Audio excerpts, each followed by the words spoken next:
Hey there!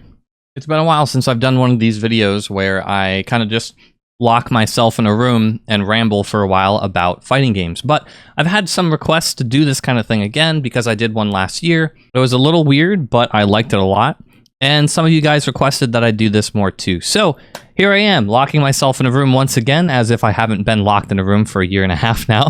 These videos are not intended to be specific to any one single fighting game, so I probably won't have footage in the background. Also, just makes this easier for me to edit. But yeah, the kind of stuff I want to talk about is not specific to any one fighting game, so if you don't play the games I usually talk about on this channel, that's totally fine. I think most of this stuff is going to apply to pretty much every fighting game you ever play, and even a lot of other competitive games you might play as well. And today I want to talk about Mixup. How do you mix someone up, and how do you get over that hurdle you have in your head when it feels like you can't mix up another person, like, ever? You know that feeling I'm talking about when you're playing against someone and it feels like every option you pick is always the wrong option? It's like they always block the overhead, they always block the low, they always tech the throw, they always tech the dragon rush, whatever the game is that you're playing. And it feels like they either are reacting so well that nothing you do will work, or they're just in your head and they know what you're going to do before you do it. And a lot of people improperly put some sort of like God mode status on those kinds of people. And the reason that's wrong is that even someone who is notorious for having excellent defense in a fighting game is still going to get opened up at times. In Dragon Ball FighterZ, Goichi is known for having the best defense in the world, and even then, Sonic Fox opened him up with hits 2M, hits crouching medium, the slowest low in the whole game, managed to hit Goichi on several occasions in tournament. And there's a reason for that. So get this. Anyone who's ever driven a car has probably been in this situation a handful of times. Think about when you are at a stoplight and you need to go through the intersection. You're waiting for it to go green. It's red right now. It's the easiest reaction you're ever going to have in your entire life. Red, stop. Green, go. It's that easy. It's literally the easiest reaction, and there's no penalty for being a little bit late. So it's the easiest it's the easiest thing in the world to react to. But we've all been in that situation where we've kind of been distracted. Maybe we were looking down, maybe we were spacing out, maybe we were daydreaming about something, or like replaying an argument we had in our head with someone last week. It's like, shoot, I really should have said this zinger. It would have really been effective at the time. And now the moment has passed and it's like, damn, I could have had this deep cut, this deep burn on this person in this argument we had. And it's like, I didn't think of it in time. And I feel so stupid, and then I look up and green, go! Okay, wait, stop, because it was actually the green turn signal, not the green for go straight. So you like ease off the brake, you move forward like 3 feet, and then you're like, oh shit, this wasn't actually the green light. And then you pump on the brakes. You get distracted for a second, and you see green out of like the corner of your eye, but it's just the green arrow for the people trying to turn left. But you're trying to go straight, but you still took your foot off the brake anyway. That kind of thing where you're distracted or you're thinking about something else, and for a split second, maybe like half a second, you don't react in the proper way. Even though it's as simple as literally like, wait for the green circle and I'm good to go. And what we're trying to accomplish when you're trying to open someone up with reactable mix-up is essentially that situation where you're trying to make them think about one thing, get distracted by maybe 1, 2, 3, 4, 5 other things, and then you do the most simple reactable thing in the world, and it works because they're worried about all this stuff you've shown them over here, and now you just, walk up to them and do the simplest mix-up possible. It's all about distracting them and making them think about other things. So if you don't want to watch this whole video and you just want one thing to take away, just don't use only one option in each situation. You gotta have multiple options in every situation. When you get close to someone and you're in a scramble, sometimes pick your fastest option so you can challenge them and attack them really quickly. Sometimes block. Sometimes jump away, Don't do the same thing in any situation, even if it's not a mix-up situation. When you're trying to open someone up, sometimes go high, sometimes go low, sometimes throw them. Sometimes don't do anything at all and just keep resetting your pressure any way you can, even if it's unsafe, because if they're focused on reacting to something, they're not stopping you from taking your turn over again and starting over again. And then the next time they're in that situation, they're thinking, oh, I got to stop them. I got to stop them from hitting buttons because I'm tired of this dude taking his turn over and over again. I can stop that if I mash. I can stop that if I reversal. And then this time you just either don't do anything or you frame trap them, like a really small gap in your pressure that'll hit them before they can hit you. Or you go for a mix-up that's a frame trap, It's all about making them think you're going to do one thing and then do something else. And it's really like, that's what we're trying to achieve.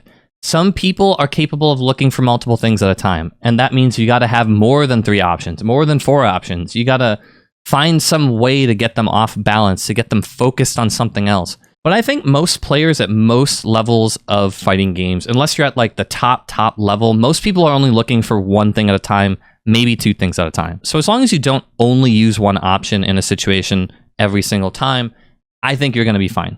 All right, so let's talk about this idea of a mental stack. This is probably something you've heard at some point in your life, and it's super relevant in fighting games. As simply put as possible, your mental stack is basically all of your thoughts and all of the things that happen behind the scenes in your head between you seeing something and reacting or responding to something. And the more you're in a situation, the faster all that stuff happens and the fewer hoops you have to jump to get to a response. Like, imagine it's your first time ever playing a fighting game and someone jumps at you. And you know, in pretty much every fighting game, you have to stand block in order to defend against someone who's in the air. So the very first time you play a fighting game, they might jump at you and you might not even realize what's going on and you're crouching and you get hit. Next time they jump at you, you're like, oh wait, why did I get hit? Oh, because I need to stand up. I got to stand up fast, quickly. How do I do that? Back on the stick. Okay, cool. We're good. We stood up, but we're too late. You know, it's like all these thoughts of like, how do I make it happen? Wait, they're in the air. That means it's an overhead. That means I have to block it high. How do I block it high? I have to block it high by standing up. And then by the time, that's like 7 steps. And that's too slow. But the more times you're in that situation, the quicker that response gets. Next time, it's like, oh, they jumped. It's an overhead. Stand block. So then you're in that situation again in another week. And the moment you see the opponent in the air, your brain goes from they're in the air, I need to stand up in order to block this. Just 2 steps, super quick. You barely even have to think about it anymore. And that's just something that comes with practice, experience, repetition. So the same sort of thing is going to go for defending against something. Let's say someone uses an overhead up close. Like in Guilty Gear Strive, there are dusts, which are universal overheads where you kind of flash red and then you have to stand block those or you're going to get hit. So you see those a lot. You're going to start standing up when you see them. Same thing in Dragon Ball FighterZ. You have universal forward medium attacks, these universal overheads. You see them enough, you see the opponent kind of hop into the air for an attack, you know to stand up. But if you're really focused on other stuff, let's say you're really focused on someone dragon rushing you, trying to throw you, someone trying to cross you up, someone trying to reset their pressure, and you're busy thinking about how do I stop them from resetting their pressure? If you're focused on that, you're no longer focused on the obvious overhead that's right in front of you. So I'll say this time and time again. I've said this in like 20 videos on this channel. You gotta mix up your options. The more options you introduce in a situation, the better you're gonna be at opening up the opponent. No one can deal with everything at once. Unless your character only has one option in a situation, in which case, I'm so sorry for you. You're playing a bottom tier, probably. Unless your character only has one option in a situation, you can always work on conditioning the opponent, making them think about one thing, and then eventually you can do the other and open them up. And you can throw people off balance even with stuff that isn't necessarily how you mix up the opponent. It can be how you put them in that situation where they're about to get mixed up. Because the way it works for most people is you see a trigger and you respond to that trigger. You see something that, stimulates your eyeballs, makes you recognize one situation, and you respond to that situation the way that you've practiced or the way you've experienced in the past. But if someone puts you in a very slightly different situation and you don't recognize the differences, you might be off kilter enough to not look for the same obvious things. So using Dragon Ball FighterZ or really any game that has assists as an example, when you knock someone down in Dragon Ball, a lot of the time, people will meaty attack the opponent right as they get up by jumping on them with an attack. And after they block that jumping attack, then they will go for a throw, like a Dragon Rush or a Command Grab, or they will go for some sort of high-low mix-up. But the outcome we're looking for that lets us go for that mix-up is just the plus frames that you get from jumping on the opponent. How else could we get plus frames? Well, how about we just meaty them with an assist instead? Let's run up to them. Instead of jumping on them, let's take an assist like Ultra Instinct Goku's that goes straight up to the sky, and we can meaty them with that. We can call that assist right as they're about to get up off the ground. Ultra Instinct Goku summons this big pillar. It attacks them. If they attacked in the air, it's going to hit them. If they attack on the ground, it's going to hit them. After they block it, then let's go for our Dragon Rush. Then let's go for our overhead. Then let's go for our Command Grab. Even if all these things are reactable, they have to, one, recognize the situation that they're in as fast as possible and then start thinking about how to deal with it. And two, they still have to be looking for the right thing if they want to actually react to it properly. So mix up how you mix up the opponent and mix up the situations you choose that let you mix them up.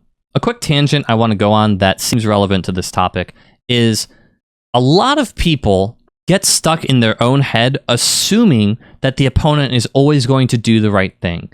They don't realize they're in this trap.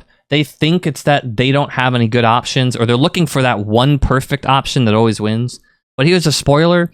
There isn't one perfect option that always wins in fighting games. If that existed, and it's literally just flowchart the same one good option in every situation, then you'd never lose. That wouldn't be a two-player game. We need options to have flaws, and we need things that beat them. So think of it as a good thing that you don't have a single good option that wins everywhere.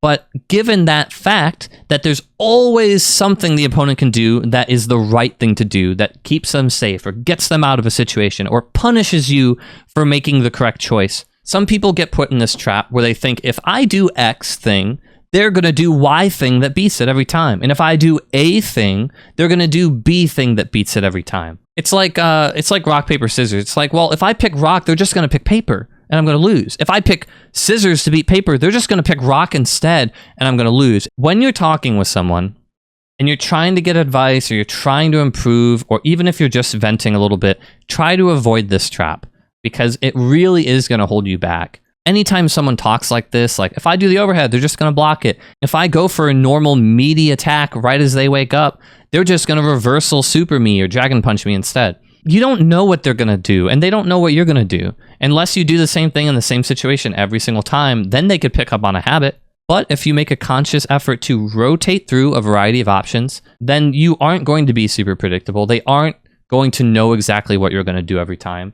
And you won't know what they're going to do either. That's okay. Just don't put your opponent on a pedestal where you think they're always going to make the right choice and you're always going to make the wrong choice. That's just not true. I don't want to throw any players under the bus here, but I've gone to tournaments for a long time. I've gone to events for like 10 years. And there was a time when I used to play Persona 4 Arena at a competitive level, and I was playing someone who previously had placed like top 3 at a major. I was playing them to get out of my pool to get into top 8 on the winner's side. And I gave them too much credit. I thought that they were going to play completely differently from how every other human plays the game, because they must be so good. They're never going to take risks unless it's going to work. They're always going to react to all the reactable stuff. There's no way I can do any of that stuff, so I have to avoid it altogether. That was my thinking.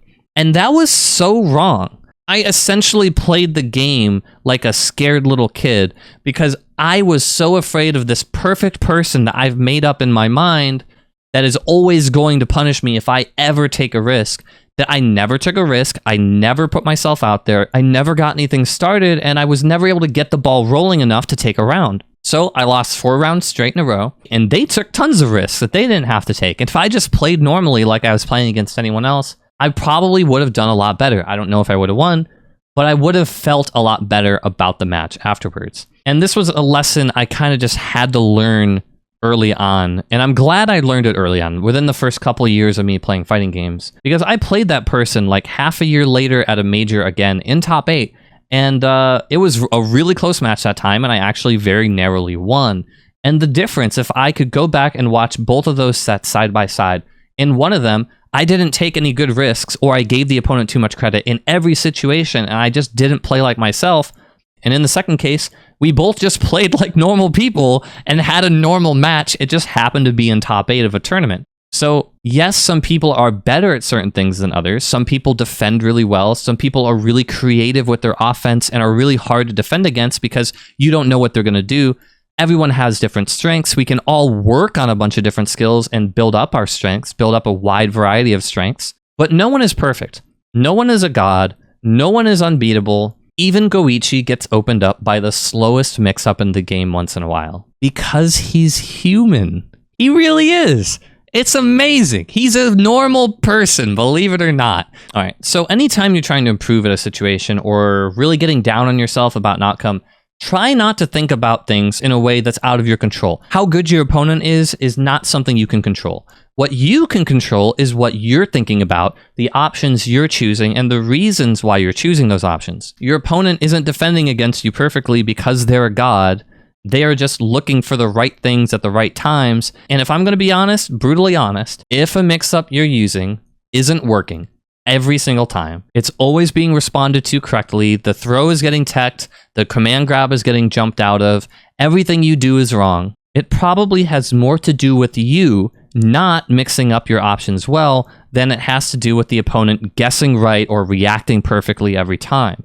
They probably subconsciously picked up on a habit where in this situation you always go overhead, or in that situation you always go for a throw, or in this situation maybe you do 2 mix-ups but one of them doesn't really give you much reward, so they're just always going to block the other one that is really rewarding for you. They're skewing the risk versus reward in their head, and maybe that's why they're making that decision. The healthiest way to approach this sort of situation is to think about what you have control over as a player, not to spend all of your emotional energy worrying about how godlike of a player the opponent is and how they're on this pedestal up here and you're never going to catch them and you can't open them up because they're, you're treating them like something they're not instead of the humans that they are.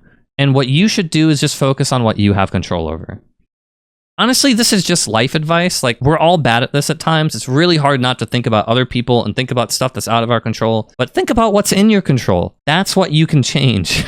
That's what you can work on a little bit every day. Every time you play and you're consciously thinking about mixing up your options and you're consciously trying to improve in certain situations, you are going to be a little better every time. Or maybe it's one of those things where it's like 2 steps forward, 1 step back, 2 steps forward, 1 step back. But over time, you're still getting better and better and better, even though it's kind of a bouncing thing, right? So just learn to mix up your options better. It's like simple, obvious advice, but learn to mix it up better and learn to be okay with the outcome as long as you're okay with your decision going into it. Sometimes your opponent's going to be right and they're going to defend correctly. That's okay. And a lot of the time, you're going to be correct and you're going to open them up. And you should mix up your options next time anyway. Don't just keep doing the same thing over and over again because it's working, because you're going to build up a habit that's going to prevent you from mixing up your options in the future. So keep mixing up your options and keep overloading your opponent with those options. All right, and that's kind of the bulk of what I wanted to talk about in this video, but there is one small, actually kind of really big thing I haven't talked about yet that's related to this. And that is, sometimes you shouldn't actually mix up the opponent at all.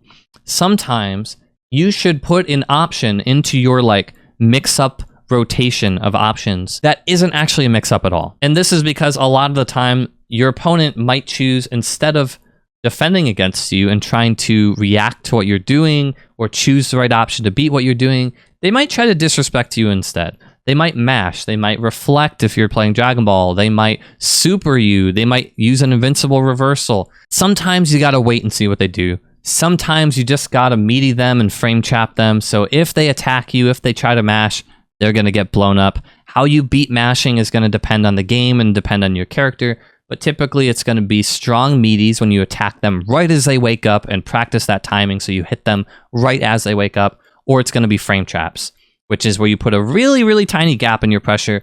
That's like, if their attack takes this long, you're putting a gap that's this long in instead.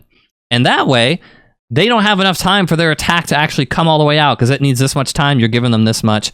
You're going to hit them before it comes out. You can blow them up. So sometimes you got to choose between, do I call them out for disrespecting me or do I mix them up? So don't just hyper focus on the mix-up. You got to learn to rotate through all your options in a situation, not just the mix-ups. So I feel like this is a pretty intuitive topic, especially when I put it all out there like that, when I just say it out loud. It makes sense, doesn't it? It seems like common sense, but it's really hard when we're actually playing and we're stressed out in a match and we're worried about what the opponent's doing and we're trying to win. And we have this adrenaline spike going on because we're because fight or flight mode is engaged. It's difficult to think about something as simple as treating something like rock, paper, scissors. Sometimes let's pick rock, sometimes let's pick paper, and sometimes let's pick scissors. But this is something that if you get good at it, you will be able to rotate through your options better in a bunch of situations in every fighting game you play. assuming you put the time in to learn what your options are in a situation in the first place. I love the kind of stuff that you can improve at that makes you better as a player instead of just better at the game or better with your character. Learning a combo might get taken away down the road if the game gets updated or you play a different game. But the skill to constantly be thinking about how to mix up your options in an actual practical match, that's something that's going to stick with you forever. And it's going to be something that applies to every game you ever play. Maybe not even just fighting games, maybe other stuff too. Thank you guys for watching. If you want to continue learning fighting games like Dragon Ball FighterZ and Guilty Gear Strive with me, please consider subscribing to the channel. I really appreciate it. And if you want to ask me questions and improve with me as I improve with these games too, head on over to my Twitch. You can talk to me over there. I love hanging out with you guys. You guys are super great, super supportive, so thank you so much.